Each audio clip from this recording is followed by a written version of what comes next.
Hello, everybody on Zoom. Hello, everybody on YouTube.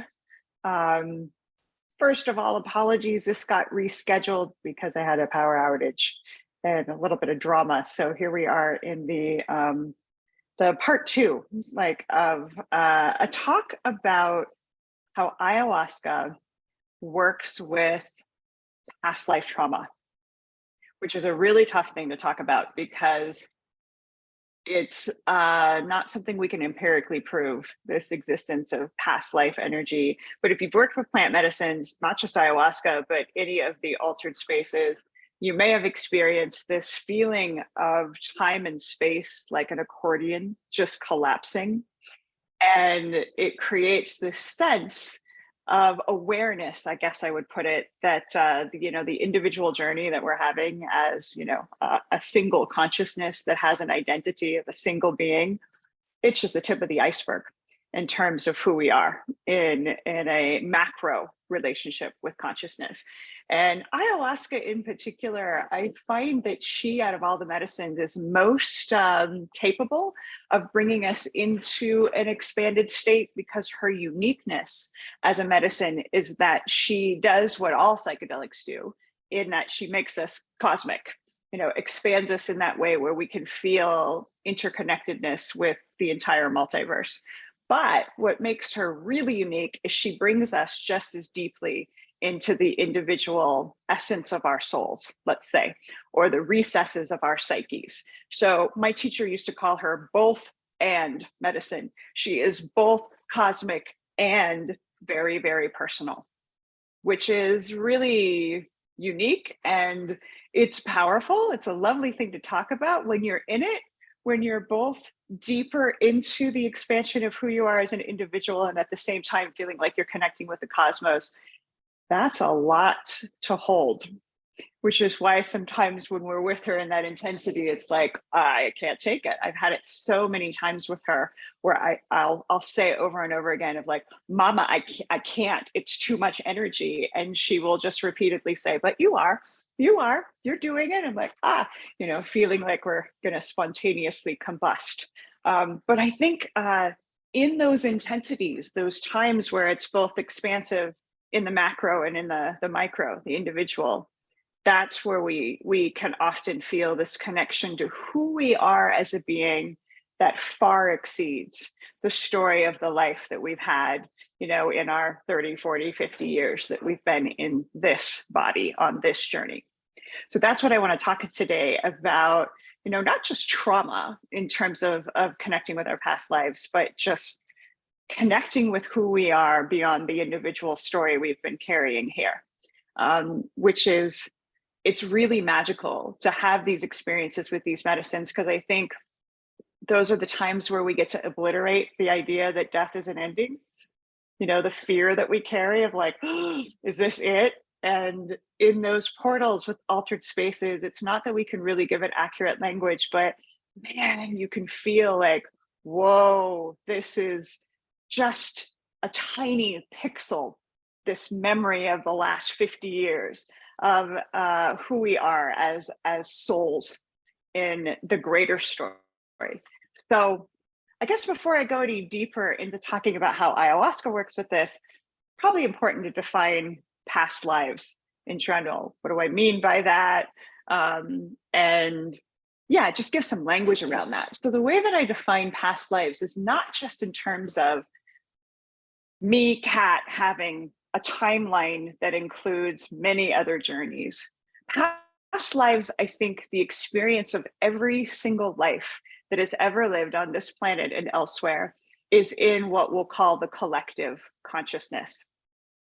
And in that space, it can feel very personal, as in I'm connecting to a past life and experience that I personally remember, that I can go, yeah, I think I, Kat, had this life. It can also feel like we're tapping into an experience that existed that maybe we didn't live in the same way we're living this life, but that we can access, because it's in the collective consciousness. So this is likely why a lot of us sometimes feel like we have a past life that is famous, I was Cleopatra or, Napoleon, or it's not to say that that isn't possibly true, but sometimes those lives, first of all, they exist very, very clearly in collective consciousness because we know their stories. And second of all, these are big lives that have existed on this planet. And so who's to say that there weren't thousands of souls that had a piece of that experience, right? Because we are all interconnected. So it could very well be that Cleopatra held the energy of a million souls that at some point in time in her trajectory we got a taste of what she experienced because it was a big life, right? Like ayahuasca likes to collapse the limitations that we have, the idea that everything is separate and linear. It's not. Time and time, we created time, I think, as humans because it gives us an idea of feeling like we can make sense of it. I mean, but any of us on the spiritual path, we know that there's only the single moment. It is one long single moment. Like it isn't this compartmentalized year, week, month, etc. So there's a lot of overlap. I'm saying, if you've ever been in these deep spaces with the medicines too, you might have the experience that you're living multiple lives at once. That's that accordion like effect that I was speaking about, that feeling that sometimes you get the deep sense that things are not linear, that there's a lot of overlap. That's when our poor minds get completely scrambled of like, because the mind being the part of our consciousness that's in separateness, it needs this feeling that things are organized and separate, that I am Kat having this life and no, I'm not having 17 other lives in some other galaxy, but we don't necessarily know that to be true. And our conscious minds here are also very, very identified with the life that we're having. It can't extend out and feel identified with anything other than the self. One of my spiritual teachers used to say that nothing outside of self exists. And what he meant by that is like we can't experience anything, especially in regular consciousness, baseline consciousness, that doesn't come from the filter of our current identities. So, trying to try on the idea that I'm having a life somewhere else as a part of this identity, my mind just goes, cannot compute unless I'm on ayahuasca. And in that ayahuasca space, I can at least feel for the possibility, if not tap into something that feels deeply personal, that I can connect with, whether it's a past life or a current life, because when time and space collapse like that, it's all happening all at once. And it's super magical that way. But then when we come out of it, trying to integrate it with our minds, we have to try to put it into containers to make sense of it. But that's one of the amazing things about plant medicine's portals in general, is they obliterate the limitations of the mind. And so that's why we can access something like a past life, a future life, a concurrent life, all of it at once, right? And so I do want to emphasize, though, in this talk today, it's not as if the past lives we connect with are always deeply personal to us and us alone.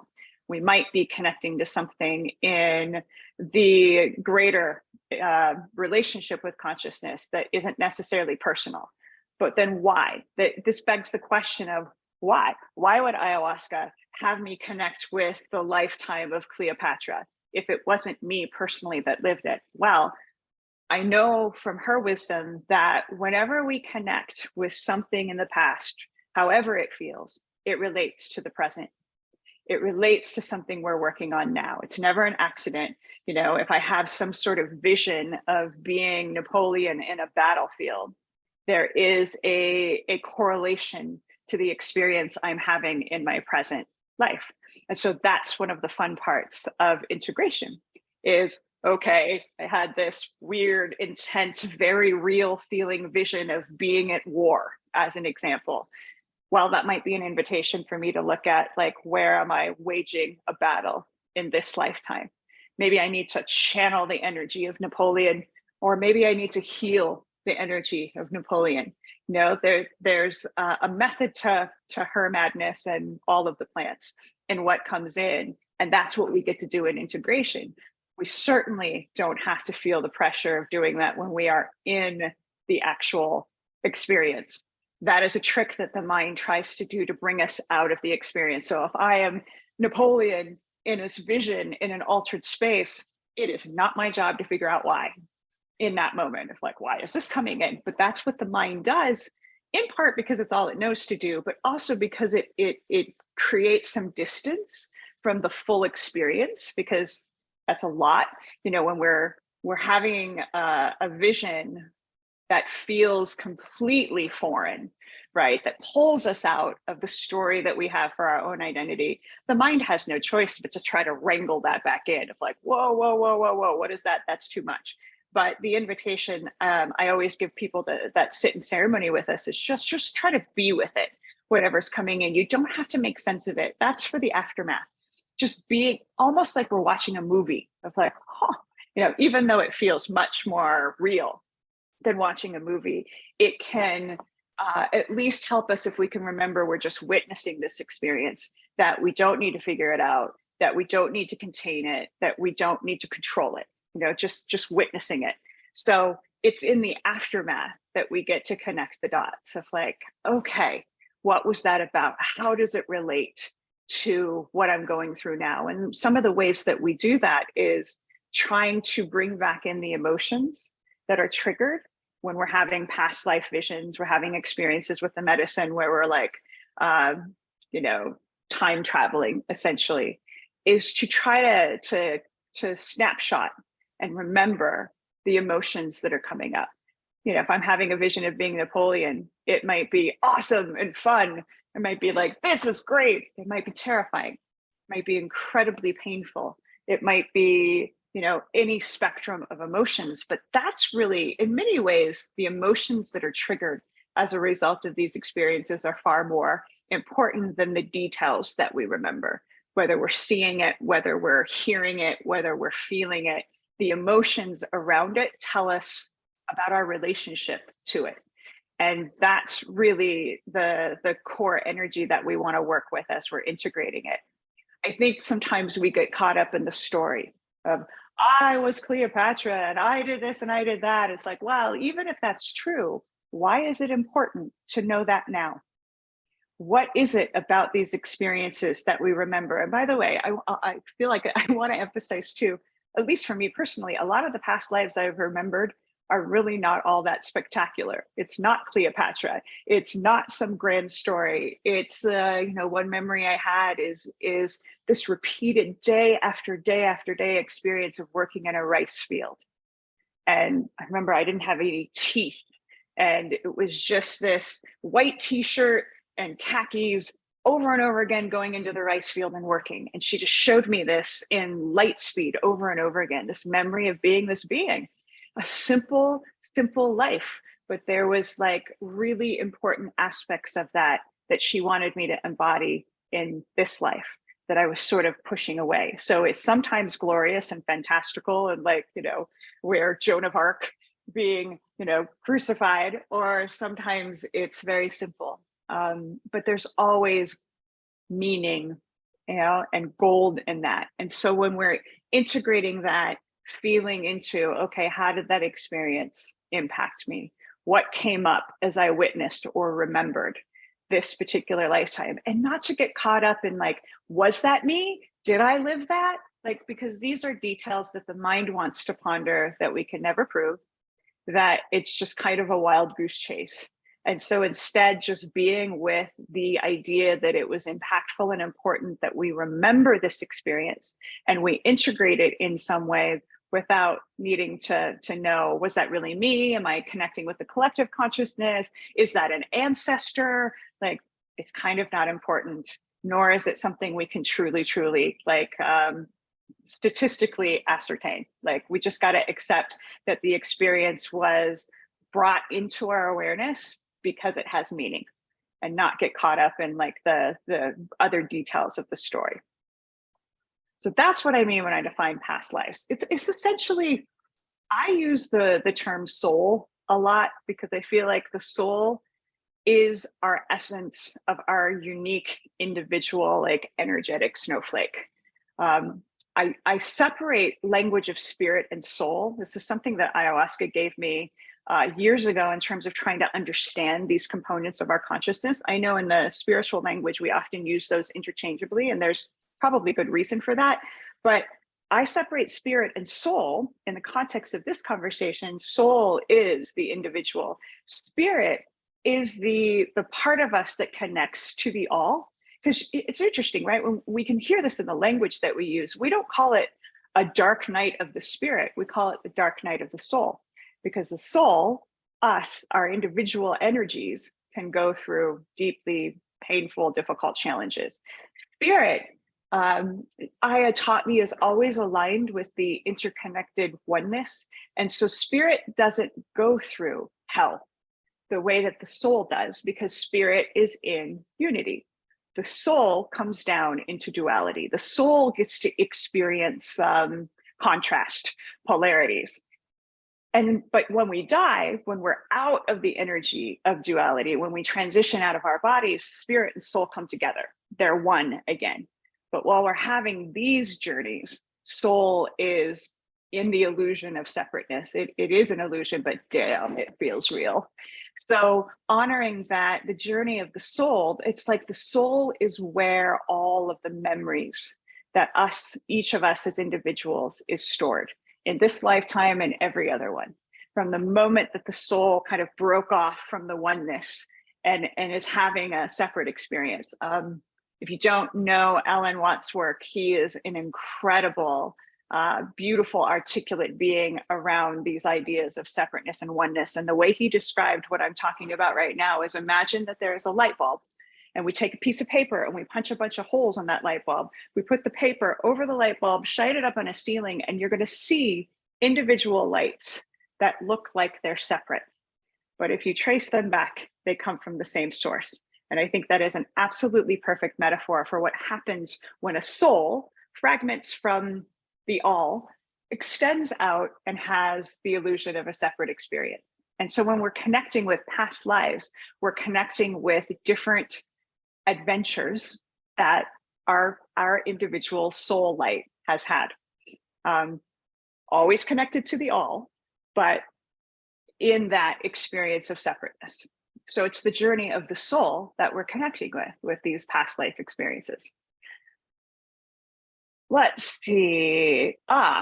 So that brings us to talking about a really, really powerful, common shamanic practice. And the training that I did with ayahuasca, this is one of like the big, big teachings, is the awareness that when we work with these medicines, we can help each other go through the process called soul retrieval. And this is, by the way, when you're having this experience, whether you know it's a soul retrieval process or not, sometimes the soul retrieval process happens very intentionally because the shaman or the guide will see that it's time to call back in fragmented parts of the soul for an individual. And we typically do that process through the power of song with the Icaros. Sometimes, though, it happens from the medicine's power. Like, as individuals, we don't necessarily need another human being to help co-create it. And in those times, that's often when these memories of past life experiences come in. And again, you might not know that's what's happening in these portals, that pieces of yourself are being called back in, but it happens. And it's really amazing and magical when I can witness that happening. I don't always know it is, of course, but sometimes I can see, or if I'm participating in it, it's just the best way I can describe it is like these little balls of light coming back in to be integrated in the human, because our souls fragment when we go through trauma. When we go through really hard things, like pieces of ourselves can be like, I'm out, this is too much. You know, whether it is medical trauma, violence, you know, all of the wild things that Earth School has to offer, those traumatic experiences sometimes send parts of ourselves out of our bodies, out of our fields. And it's often through the magic of working with plant medicines like ayahuasca that those parts can be called back in. We don't have to do it with plant medicines, but it is a very effective, very potent space to do that. And so some of the training that I went through, some of the songs that I get to sing at times, that is the core of what they do, is they help to make us aware that these wounds and traumas first existed, and they help us to call back in those pieces that might have been orbiting out in the multiverse looking to come back home. So this is why sometimes with the purge, that incredible deep ayahuasca purge, that we might be having memories or just felt experiences of trauma that doesn't make sense. I know I've had a lot of like moments like this around sexual trauma that I can feel to the depths of my being, but that I don't know the story of because it didn't happen in this lifetime.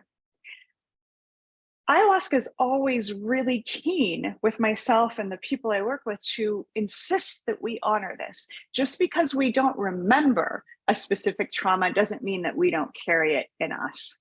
And to honor it, if it feels like that we know this experience, something like sexual trauma, horrible violence, maybe the last death that we had was really violent and we haven't had a chance to integrate that. The mind, again, will scramble around this of like, well, that doesn't make any sense. But it does in the context of the story of our souls. And Aya, she really loves to honor. If it feels real, it is real. You don't need to have the details of the memory of the story. Honor what you feel. So sometimes when we're going through the soul retrieval process, it's just this like very intense processing, integration of trauma that might not make sense, but certainly feels real. Because in order to call back in these pieces of our soul that has fragmented, we have to heal the wounding of that trauma in order for our souls to feel safe that they're going to come back home. Because if we don't, and this is why, I'm very selective when we do the process of soul retrieval, because I don't want to do it just because it's available. I want to do it because the person feels ready to integrate the trauma and that fragment of their soul can come home and stay home. Because it has happened. I've witnessed it before. Like there's this like coming together of someone's soul energy and it fragments right away again because it still doesn't feel safe and good in the body because the wounding, the trauma is still being carried somewhere, whether it's in our physical bodies because it happened in this lifetime, or whether it's more like spiritual DNA energy because it's happened elsewhere.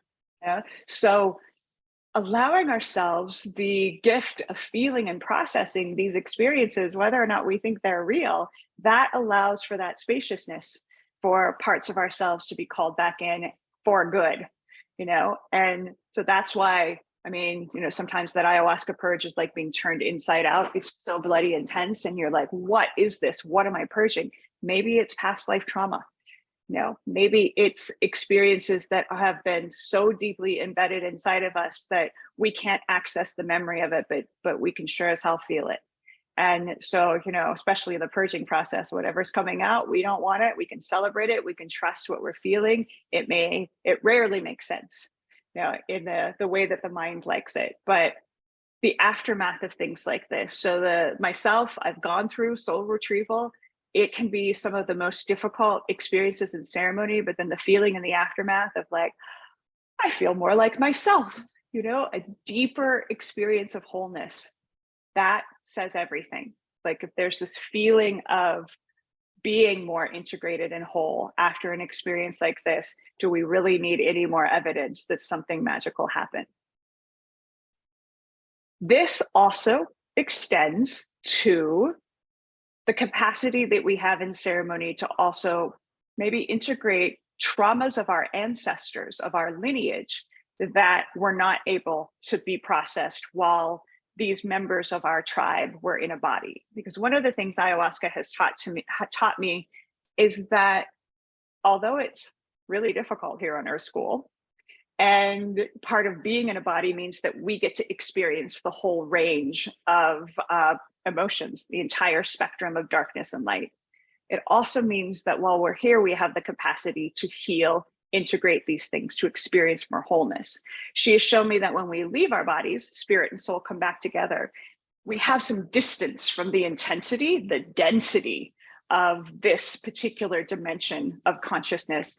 And so we can't do things like soul retrieval and heal traumas because we don't have access to the density of a body, which is why it happens frequently. Actually, I hear this a lot, not just in our ceremonies, but in the coaching that I do, that people get access to ancestors or loved ones on the other side. And there's this sense that we are helping them heal what happened to them while they were here.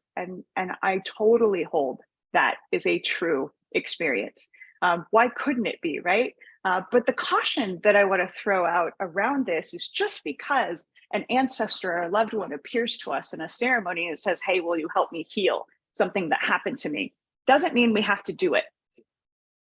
It may feel like an incredible privilege, and it is, to say yes, but I always want to insist that people only say yes to processing trauma that isn't ours personally, unless we feel strong and grounded and capable. Because a lot of times we say yes to these things out of a feeling of obligation, and then that can cause us pain. It can, we can take the trauma of our ancestors, bring it into our bodies, not know what to do with it, and now we've got more to work with, which is not ideal. So we always can be discerning, so if you're going through a really tough ceremony with Aya and your great grandmother shows up and says, will you help me process misogyny and the toxic patriarchy? If you're face first in your bucket and already going through it, you don't have to say yes. You can say, great grandma, I shall, but not right now. Like, I hear you, I feel you, because I insist that we be very self-protective in doing this work. We got enough to work with in our own lifetime. But when we feel that capacity to extend out and help, and we're given that invitation, well, heck yeah, it's absolutely beautiful, but it is not required. Because remember, beings that are not in a body, they're outside the context of time and space. Everything feels urgent to us because when we receive it from spirit, it's coming from that present moment energy. But the truth is, we have all the time in the multiverse to do all of these things. There is no rush. There is no urgency. One of ayahuasca's expressions to me is urgency as a trauma response. You do not have to do anything in these moments with the medicines. You can just log it and go, all right, the maternal energy in my lineage wants help processing patriarchal abuse. Okay, but all in good time. If we're not ready to tackle that, we don't have to.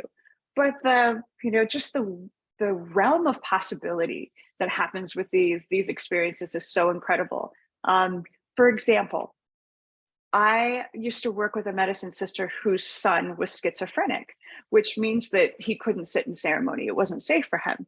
And she had sat many dozens of times and had done a heck of a lot of work on herself. And one day she went to the shaman that we were training with, and she said, hey, I would like to be a vessel for healing for my son. Is that possible? And our teacher said, well, yeah, but it's going to be a hell of a ride. Are you ready for that? And she felt as if she was.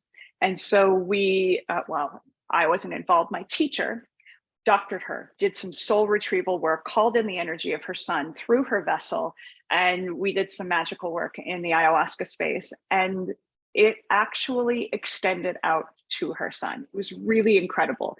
It's not as if the schizophrenia went away, but he started healing in a way that allowed him to live independently for the first time in his adult life. He got to move out of a group home. The healing was happening.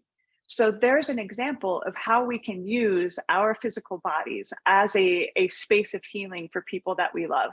But I will tell you, I watched this woman go through hell in ceremony, the experience of feeling crazy and just recompartmentalizing the energy that her son carried. So it is not an easy process, but it is possible. And it is unbelievably magical how we can extend out the experience of healing in these spaces to people that we love, whether they're in a body or not.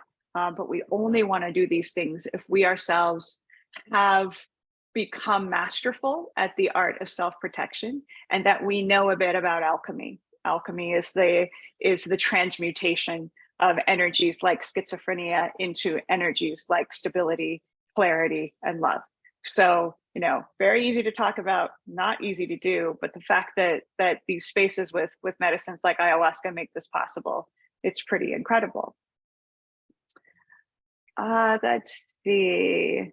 I think I covered everything I wanted to cover. I just wanted to end with a little story, a personal story of a past life memory that I connected with. It was actually with Wachuma, not ayahuasca. I was working with Wachuma with my now transitioned teacher in a place in the top of the Andes in Peru. We call it Heaven's Gate because this place, I think it's about 14,000 feet up, maybe I think maybe more like 16, 17,000 feet up, so way, way, way up in the Andes. And it was formed, this ecosystem was formed by a 9.1 earthquake quite a while ago. The biggest natural disaster that ever occurred in Peru, because when this earthquake happened, it caused a landslide that killed 30, 35,000 people in the villages below this mountaintop. So this mountain split, a 2-mile wide chasm formed, and it created, just this massive experience of death. So when we were there, deep on the portal of Huachuma, I was laying on a rock, just witnessing this incredible ecosystem that has formed as a result of this experience. The theme of this Huachuma ceremony, my teacher named it, was the theme of creation. Because in order for, it's the most beautiful place I've ever seen in this lifetime. In order for that to be formed, 35,000 people gave their lives. So the ultimate reflection that creation is always in partnership with destruction. Okay, so I'm laying on this rock deep in Huachuma. I'm processing this story. I'm like, this is incredible. And I can't help but to feel this tug of familiarity. But my mind is going, yeah, right. Because this part of me is like, I was here. I was here for the landslide. I was here for the earthquake. And then, of course, my logical mind is like, sure you were, kiddo. Sure you were. So I heard Huachuma say, he's like, look at your teacher, Howard. And Howard was way off in the distance talking to another participant. And Huachuma said to me, if this earthquake happened on your birthday, before you were born in this lifetime, will you believe that you were here? And of course, my logical mind said, of course I will, because that's not possible. And Huachuma upped the ante, said, if in addition to that, you find out right now that Howard is talking to the woman that you're witnessing about the earthquake that occurred here, will you believe that all of this is true, what you're feeling? Absolutely, of course. So I pop up, I bounce over, and I don't even have to say anything. Howard turns to me and says, do you want to know when that earthquake was? And now I'm freaked out. So of course I say yes. And he said it happened May 31st, 1970. I was born May 31st, 1975. So my mind was completely blown. I was speechless. And Howard says to me, were you here, love? And I said something like, well, apparently so. And then I went back to the rock and laid down and said, okay, Huachuma, show it to me. I'm willing to see. And he quickly showed me the lifetime. I think I was around 16, 17, living in a 1-room house down the hill from where I was then. And I have a memory, and I say have because it's very, very tangible in me, of feeling the earth shake like crazy and turning and just seeing a black wall, which was, the earth, and then being swallowed and nothing after that. But because of the setup from Huachuma and the deeply felt memory of this, to me, it is completely inarguable that I was there.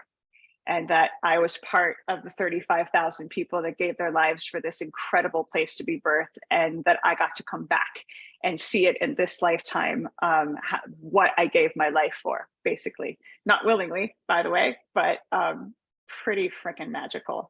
So that is the experience many years ago that obliterated any skepticism that I have, because what are the odds that would all come together that way? And so I was like, okay, I'm a believer. I want to open this up now to any questions. If anybody wants me to go deeper, or you want to share anything around your experiences with this, the chat is open. I will answer any questions there, or you can raise your hand or your Zoom hand and use your voice. Sonia, hi, honey. Hi, Kat. Good to see you.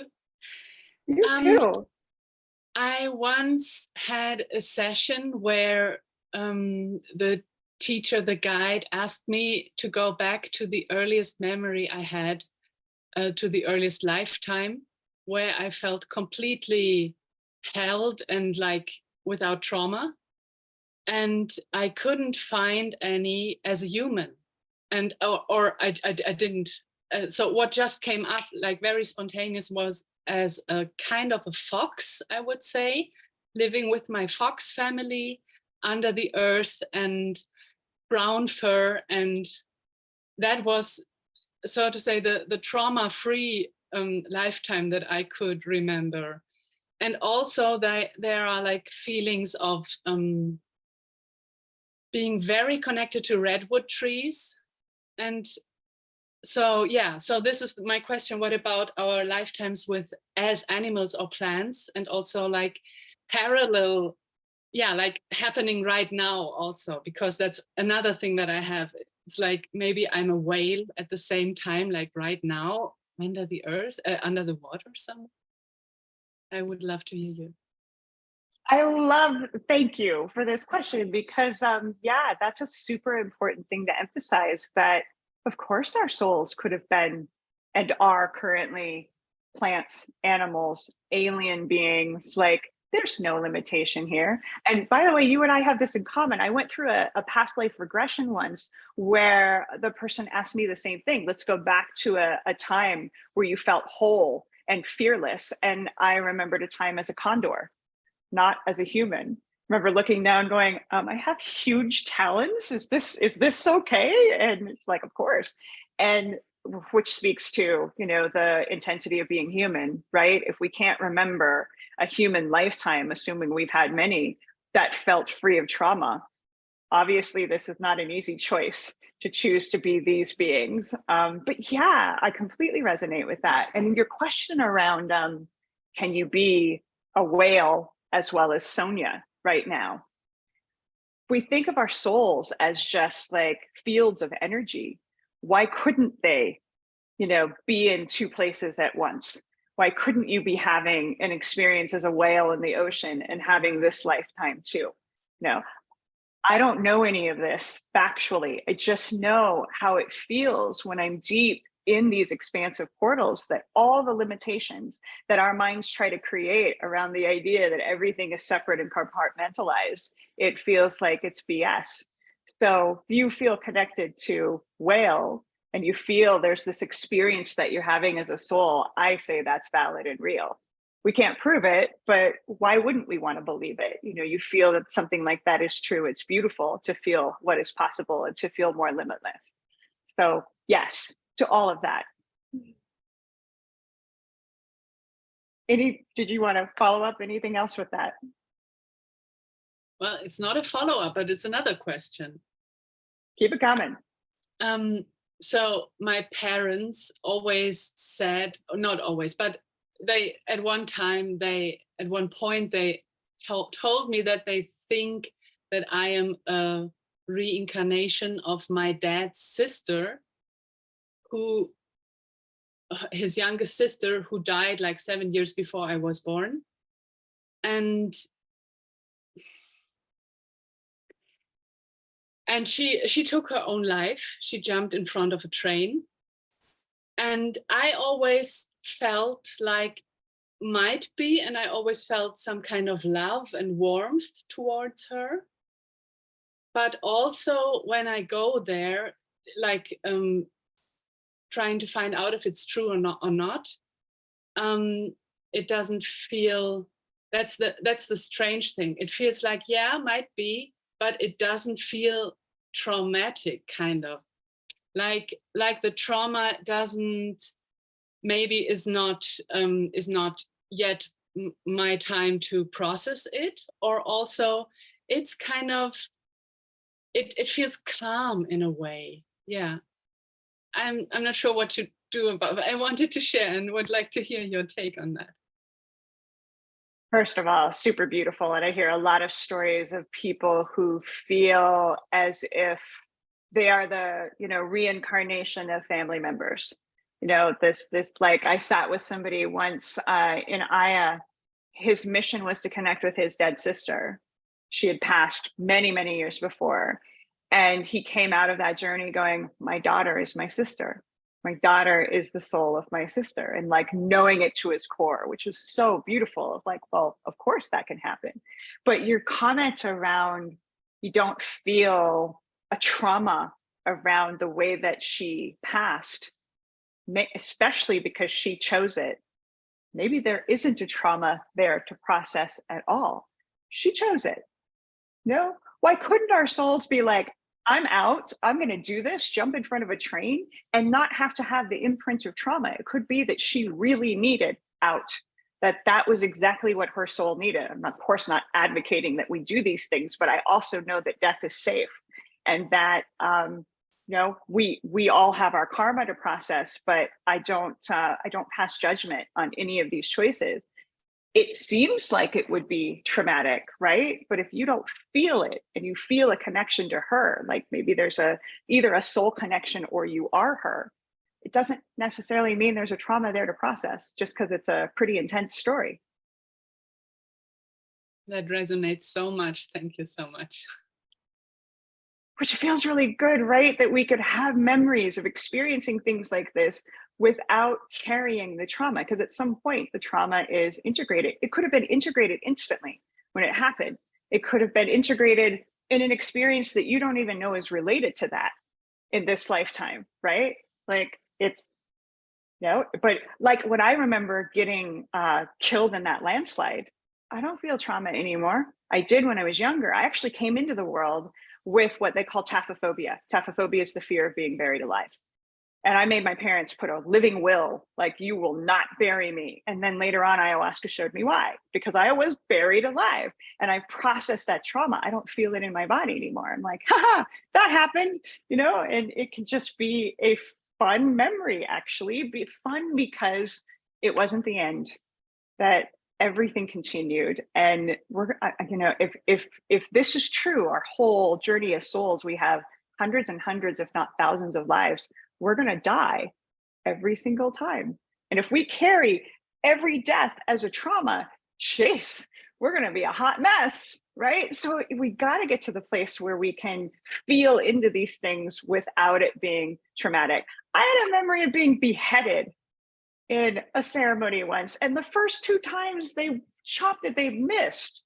Yeah, and I were laughing, and she's like, "Look, sweetie, if you can laugh at a memory of being beheaded, you can laugh at anything in this lifetime, because that was funny, not funny, but also really funny." Of like, whoopsie, because it's just another part of the journey. So it feels so good to know that these things that feel so serious and deadly and intense can also be things we giggle at some point. Of like, remember that one time I was beheaded? Like, oh, it's so freeing. Or maybe it's not trauma anymore. Thank you, sweetie. Anybody else? Everybody good?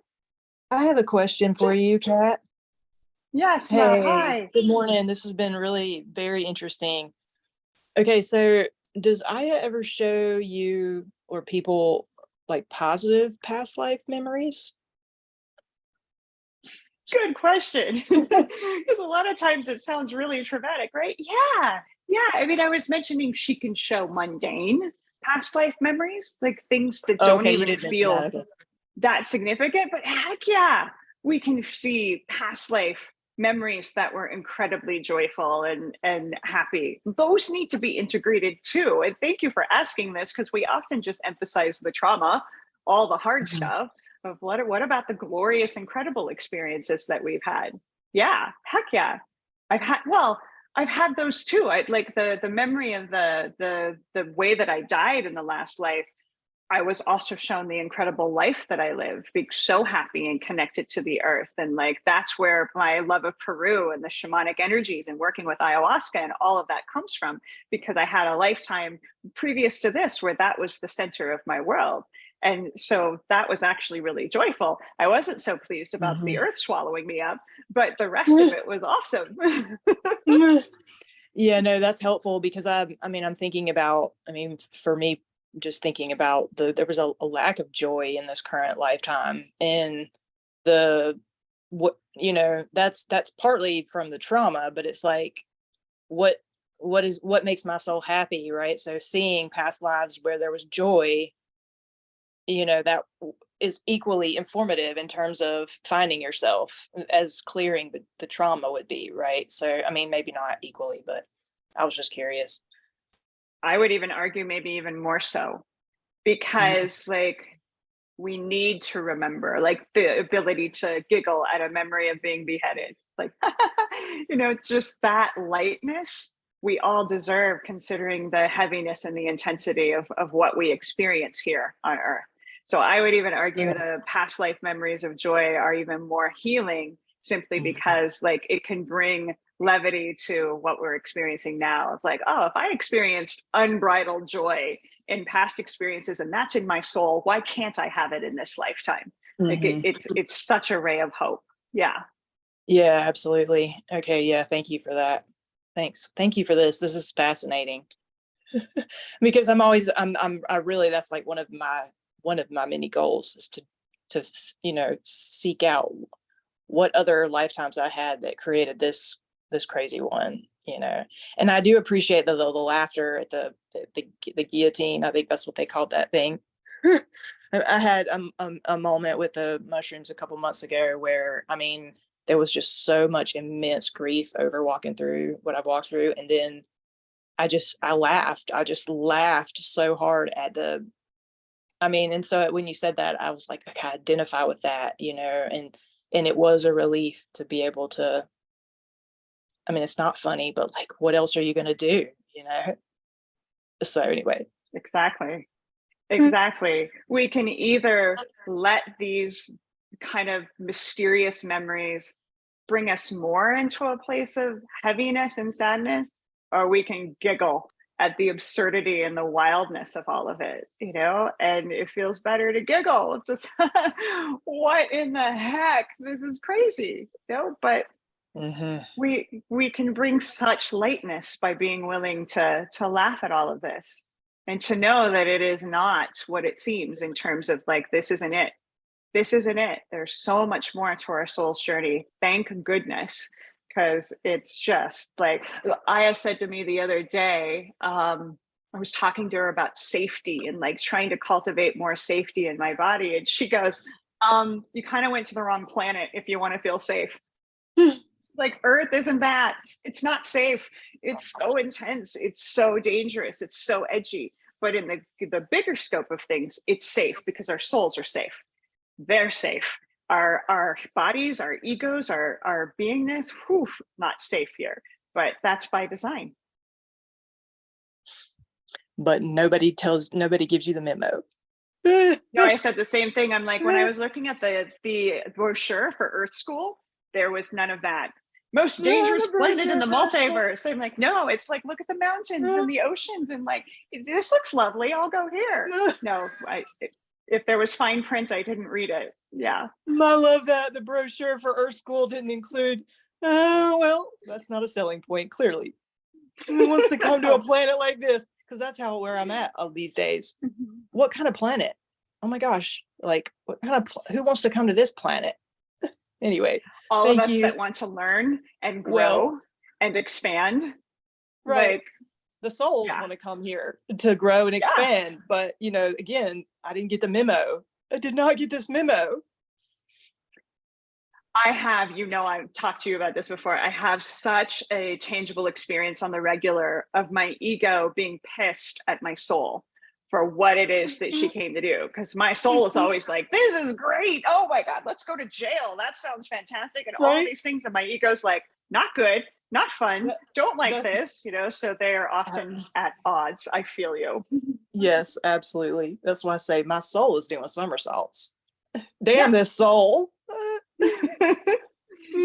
Okay. Yeah, but thank goodness they have the courage to bring us into these experiences, because the growth and the expansion that we have because of the willingness to come to these intense places is priceless. But it ain't easy when we're going through it. My goodness. I heard of that. Thank you again for everything. You're welcome, love. Thank you. Yeah. Any last questions? So, yeah. Yeah, one more question. So my cat is dying a couple weeks now. She is in a lot of pain. And also what you said about laughing about the beheading and these experiences makes it brings me right now a bit of relief, out of this drama of her constant pain. So thank you for that. But also I remembered that she looks a lot like the first cat that I had. And also when I got so I always had cats, and two of them were also very similar to each other. So do you think that there are souls that love to come back as a pet to be with one person and to kind of guide them?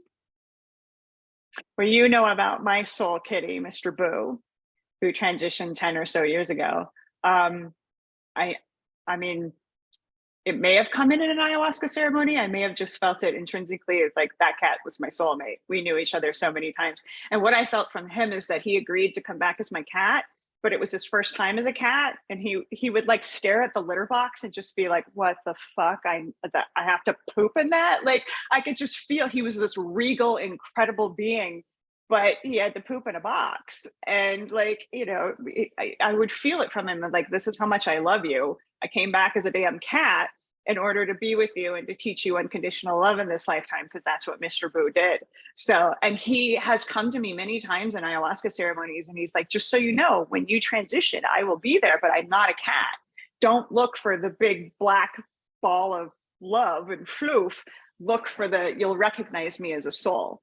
So yes, I totally believe that happens. Is that, again, because if we can incarnate as anything, now, I felt my soul contract with this soulmate in this lifetime was that he came in and reminded me what unconditional love is, and that wasn't going to happen in human form. It had to be through cat. Obviously, I love cats. I changed my name. So yes. Some souls are very used to being the particular, you know, entity that they are, like a cat that is reincarnated as a cat many times. Some are new. You know, I think we have that expression around people. It's like, oh, that's an old soul versus a young soul, right? Some people you feel like you haven't been here before, have you? You're brand new, and you can feel the just the innocence, the naivete. Of course, the same can be true for animals. It's like Mr. Boo did not know how to be a cat. He had no clue. And then the cat I have now, Prana, is like a professional cat. Like he is the cattest of the cats. Like he knows exactly what he's doing as a cat. So I find that so fascinating, because you can feel either the lack of familiarity or the authenticity in the soul of whatever being we're connecting with a lot. And so, yeah, but of course, anything is possible. It's a good question. Well, thank you everybody for being here. We have a retreat in July. If you want to come and experience some past life purging, we still have a couple spaces left for an ayahuasca retreat. But you know, I so appreciate you all coming and asking these beautiful questions. I'm going to be doing another webinar on the 11th of June. And this one is on plants that heal our nervous systems. We have a theme every month at Plant Medicine People, and our theme for the month of June is healing the nervous system. So we're going to talk about not just entheogens, but some of the master plants that are incredible at resetting the often overstimulated experience of our nervous systems, especially given all the trauma and craziness we were talking about here today that we experience on Earth School. So I hope to see you there. Sincere thank yous for being here. Have a fantastic day. What time on the 11th? Let me pull it up really quick. I'll tell you, Sonia. It's going to be okay, so the 11th is a Sunday. It's going to be an hour later than it was today. So hopefully that's still accessible to you in Germany. Yeah. All right. Thank you, everybody. Be well out there. Much love. Until next time. Thank you. You're welcome.